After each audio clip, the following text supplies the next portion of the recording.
वैसे तो भारत और पाकिस्तान के विभाजन के बारे में कई कहानियाँ, कई आर्टिकल, कई किताबें छप चुकी हैं।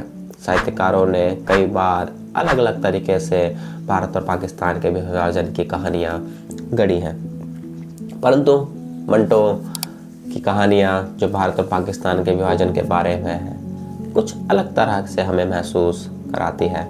मंटो केवल भारत और पाकिस्तान के बीच खड़ी हुई लकीर नहीं देखते हैं जिससे कि दो मुल्क खड़े हो गए, बल्कि मंटो उस लकीर से बने हुए दाग को, उस लकीर से बने हुए घाव को भी बड़े गौर से देखते हैं और कुरेदते हैं। वहाँ तक कुरेदते हैं जहाँ तक हमें भारत और पाकिस्तान का विभाजन गलत नहीं लगने लगता। मंटो लिखते हैं तो भारत और पाकिस्तान के विभाजन के दौरान हुई हत्याएं, हिंसा, बलात्कार, शोषण की झलक साफ देख सकते हैं। मंटो वही लिखते हैं जो वह देखते हैं। पिछली कहानी में हमने पढ़ी थी मंटो की कहानी खोल, तो इस वीडियो में हम मंटो की एक और कहानी टोबा टेक सिंह पढ़ने जा रहे हैं। ये कहानी है भारत और पाकिस्तान के विभाजन पर। तो चलिए शुरू करते हैं मंटो की एक और कहानी टोबा टेक सिंह।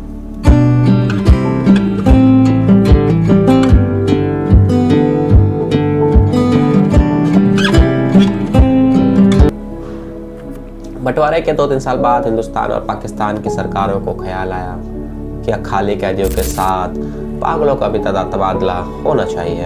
यानी जो मुसलमान पागल हिंदुस्तान के पागल खाने में हैं उन्हें पाकिस्तान पहुंचा दिया जाए, और जो हिंदू और सिख पाकिस्तान के पागल खाने में हैं उन्हें हिंदुस्तान के हवाले कर दिया जाए। मालूम नहीं ये बात माकूल थी या गैर माकूल थी, बहरहाल दानिशमंदों के फैसलों के मुताबिक इधर उधर ऊंची सतह की कॉन्फ्रेंसें हुई और जिहर के आखिरी एक दिन पागलों के तबादले के लिए मुकर्रर हो गया। अच्छी तरह छानबीन की गई। वो मुसलमान पागल जिनके संबंधी हिंदुस्तान में ही रहने दिए गए थे, बाकी जो थे उनके सरहद पर रवाना कर दिया गया। यहाँ पाकिस्तान में चूँकि करीब करीब तमाम हिंदू या सिख जा चुके थे, इसलिए किसी को रखाने का सवाल ही नहीं पैदा हुआ।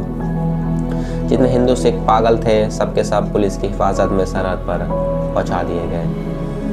उधर का मालूम नहीं, लेकिन इधर लाहौर के पागल खाने में जब इस तबादले की खबर पहुंची तब बड़ी दिलचस्प जिस्मोगोइयाँ होने लगी, यानी बातचीत। तभी एक मुसलमान पागल जो 12 बरस से हर रोज बाकायदगी के साथ जमींदार पढ़ता था, उसने जब उसके एक दोस्त से पूछा, मौलवी साहब ये पाकिस्तान क्या होता है,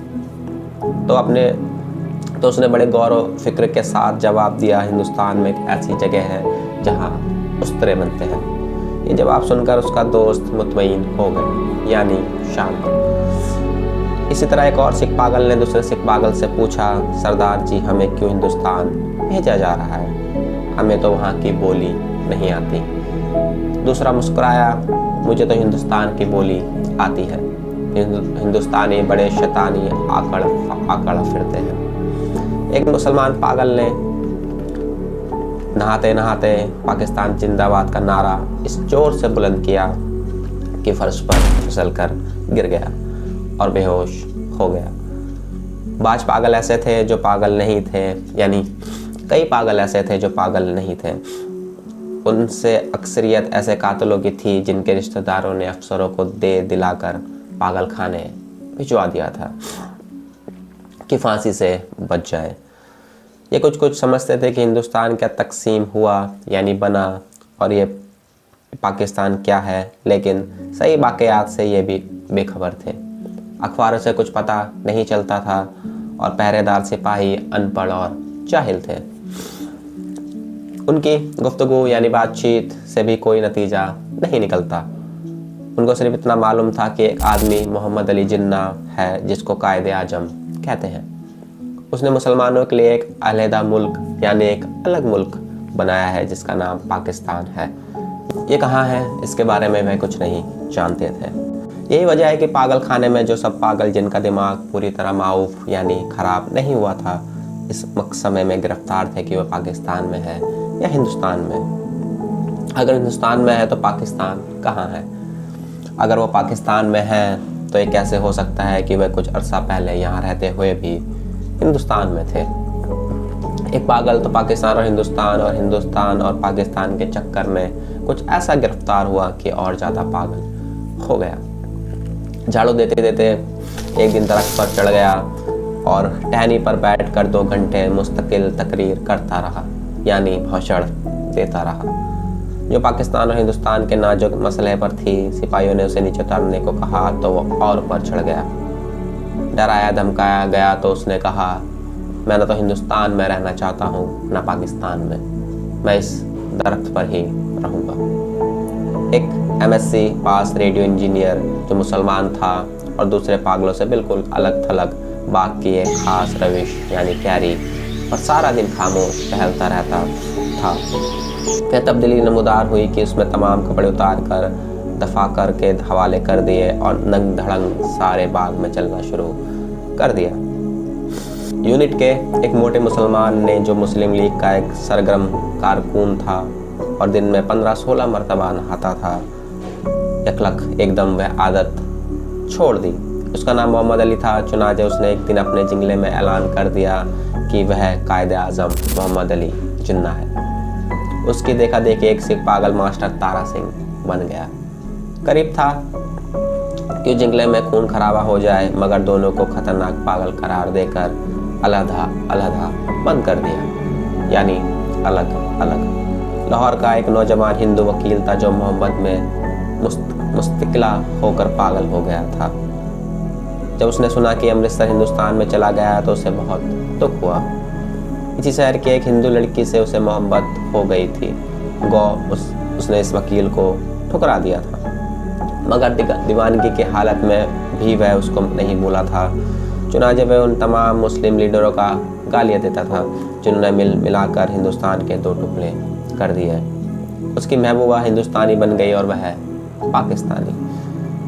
उस जब तबादले की बात शुरू हुई तो वकील को कई पागलों ने समझाया कि यह दिल बुरा ना करे, उसको हिंदुस्तान वापस भेज दिया जाएगा, उस हिंदुस्तान में जहाँ उसकी महबूबा रहती है। मगर अब वह लाहौर छोड़ना नहीं चाहता था, इस ख्याल में कि अमृतसर में उसकी प्रैक्टिस नहीं चलेगी। यूरोपियन बोर्ड में 2 एंग्लो इंडियन पागल भी थे। उनको जब मालूम हुआ कि हिंदुस्तान को आज़ाद करके अंग्रेज चले गए हैं तो उनको बहुत रंज हुआ। वह छुप छुप कर इस मसले पर गुफ्तगू करते रहे कि पागल खाने में उनकी हैसियत क्या होगी, यूरोपियन बोर्ड रहेगा या उड़ जाएगा, ब्रेकफास्ट मिलेगा या नहीं, क्या उन्हें डबल रोटी के बजाय ब्लडी इंडियन चपाती तो जहराम नहीं करनी पड़ेगी। एक सिख था जिसको पागल खाने में दाखिल हुए 15 बरस हो गए थे। हर वक्त उसकी ज़बान पर अजीब व गरीब अल्फाज सुनने में आते थे। ओपड़ी गुड़गुड़ दी एंस दी बेगियाना विंस दी बाल ऑफ दी लालटेना। वो न दिन में सोता था न रात में। पहरेदारों का कहना था कि 15 बरस के तब्दील अरसे में एक लम्हे के लिए भी नहीं सोया, लेटा भी नहीं था, अलबना किसी दीवार के साथ टेक लगा लेता था।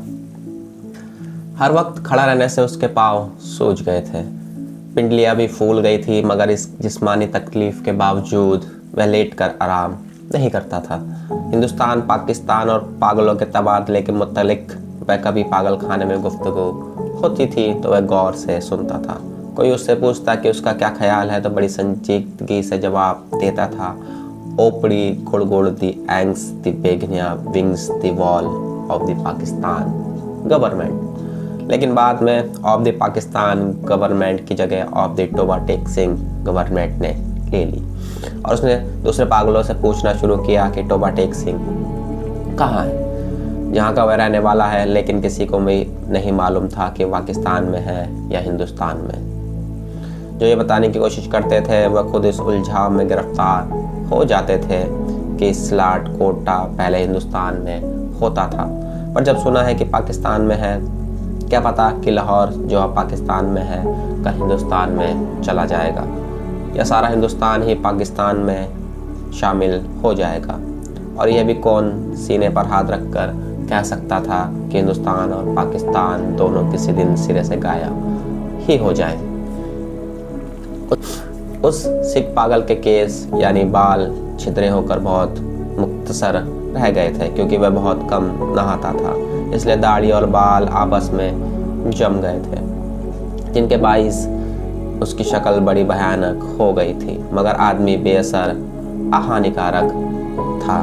15 वर्षों में उसने किसी से झगड़ा फसाद नहीं किया था। पागल खाने के जो पुराने मुलजिम थे, जो उसके मुतलिक इतना जानते थे कि टोबा टेक सिंह में उसकी कई जमीनें थी, अच्छा खाता पीता था, जमींदार था, कि अचानक दिमाग उलट गया। उसने रिश्तेदार लोहे की मोटी मोटी जंजीरों में उसे बांध कर लाए और पागल खाने में दाखिला करा दिया। महीने में एक बार मुलाकात के लिए ये लोग आते थे और उसकी खैर खैसियत तरफायात करके चले जाते थे। एक गुप्त तक ये सिलसिला जारी रहा, एक समय तक ये सिलसिला जारी रहा, पर जब पाकिस्तान और हिंदुस्तान की गड़बड़ शुरू हुई तो उनका आना बंद हो गया। उसका नाम बिशन सिंह था, मगर सब उसे टोबा टेक सिंह कहते थे। उसको ये मालूम नहीं था कि दिन कौन सा है, महीना कौन सा है, या कितने दिन बीत चुके हैं। लेकिन हर महीने जब उसके अजीज वाकारिया यानी संबंधी खास मिलने उससे आते तो उसने अपने आप पता चल जाता था। चुनाचे वह दफ्तार से कहता कि उसका मुलाकात आ रही है। कुछ दिन वह अच्छी तरह नहाता, बदन पर खूब साबुन घिसता और सिर में तेल लगाकर कंघी करता। अपने कपड़े जो वह कभी इस्तेमाल नहीं करता था निकलवा के पहनता और यूँ सज बनकर मिलने वालों के पास जाता। वो उससे कुछ पूछते तो वह खामोश रहता था। कभी कभार ओपड़ी गुड़गुड़ दी एंस दी बेगनिया बिमंग दी वॉल ऑफ द लालटेन कह देता। उसकी एक लड़की थी जो हर महीने एक उंगली बढ़ती बढ़ती 15 वर्षों में जवान हो गई थी। बिशन सिंह उसको पहचानता ही नहीं था। वह बच्ची थी, जब भी अपने बाप को देखकर रोती थी। जवान हुई तब भी उसकी आंख में आंसू बहते थे। पाकिस्तान और हिंदुस्तान का किस्सा शुरू हुआ तो उसने दूसरे पागलों से पूछना शुरू कर दिया कि टोबा टेक सिंह कहाँ है। जब इत्मीनान बख्श जवाब ना मिला तो उसकी कुरेद दिन ब दिन बढ़ती गई। अब मुलाकात नहीं आती है। पहले तो उसे अपने आप पता चल जाता था कि मिलने वाले आ रहे हैं, पर जब जैसे उसके दिल की आवाज़ ही बंद हो गई थी जो उसने उसकी अमात की खबर दिया करती थी। उसकी बड़ी ख्वाहिश थी वह लोग आए जो उससे हमदर्दी का इजहार करते थे, उसके लिए फल मिठाइयाँ लेके आते थे। वो उससे अगर पूछता कि टोबा टेक सिंह कहाँ है तो यकीनन वो उसे बता देते कि पाकिस्तान में है या हिंदुस्तान में, क्योंकि अक्सर उसका ख्याल था कि वो टोबा टेक सिंह ही से आते हैं जहाँ उसकी ज़मीनें। पागल खाने में एक पागल ऐसा भी था जो खुद उसने जब एक दिन बिशन सिंह से पूछा कि टोबा टेक सिंह पाकिस्तान में है या हिंदुस्तान में, तो उसने अपने आदत के अनुसार कहका लगाया और कहा वह ना पाकिस्तान में है ना हिंदुस्तान में, इसलिए कि हमने अभी तक हुक्म नहीं लगाया। इस बिशन सिंह ने खुदा से कई मरतबा बड़ी मिन्नत और समाजत से कहा कि वह हुक्म दे दे ताकि झंझट ख़त्म हो जाए, मगर वह बहुत मसरूफ़ था, इसलिए कि उसे और भी हुक्म देने थे। एक दिन तक आकर वह उस पर बरस पड़ा, ओपड़ी गुड़गुड़ वी एंस दी बेगना इमंग दी वॉल ऑफ वाहे गुरु दी खालसा एंड वाहे गुरु दी फतेह, जो बोले सो निहाल शस्त्री अकाल। उसका शायद मतलब था कि तुम मुसलमान के खुदा हो, सिखों के खुदा हो तो ज़रूर मेरी सुनते। तबादले से कुछ दिन पहले टोबा टेक सिंह का एक मुसलमान दोस्त से मुलाकात के लिए आया। वह कभी नहीं आया था। जब बिशन सिंह ने उसे देखा तो एक तरफ हट गया और वापस आने लगा, मगर सिपाहियों ने उसे रोका। ये तुमसे मिलने आया है तुम्हारा दोस्त फजलुद्दीन। कंधे पर बिशन सिंह ने फजलुद्दीन को देखा और कुछ बड़बड़ाने लगा। फजलुद्दीन ने आगे बढ़कर उसके कंधे पर हाथ रखा। मैं बहुत दिनों से सोच रहा था कि तुमसे मिलने आऊं, लेकिन फुर्सत नहीं थी। तुम्हारे सब आदमी खैरियत से चले गए। वह मुझसे जितनी मदद हो सकी मैंने की। तुम्हारी बेटी रूप कौर, वह कुछ न कहते ही रुक गया। बिशन सिंह कुछ याद करने लगा। बेटी रूप कौर। फजलुद्दीन ने रुक कर कहा, हाँ वह भी ठीक ठाक है, उसके साथ चली गई थी। बिशन सिंह खामोश रहा। फजलुद्दीन ने कहना शुरू किया, उन्होंने मुझसे कहा था कि तुम्हारी खैर खैरियत पूछता रहूं। जब मैंने सुना कि तुम हिंदुस्तान जा रहे हो, भाई बलवीर सिंह और भाई विधाता सिंह से सलाम कहना, और बहन अमृत कौर से भी। भाई बलवीर से कहना फजलुद्दीन राजी खुशी है। वो पूरी भैंसें जो है छोड़ गए थे, उनमें से एक ने कट्टा दिया है यानी बछड़ा, दूसरी के कटी हुई है यानी बछड़ी, और वह 6 दिन की होकर मर गई।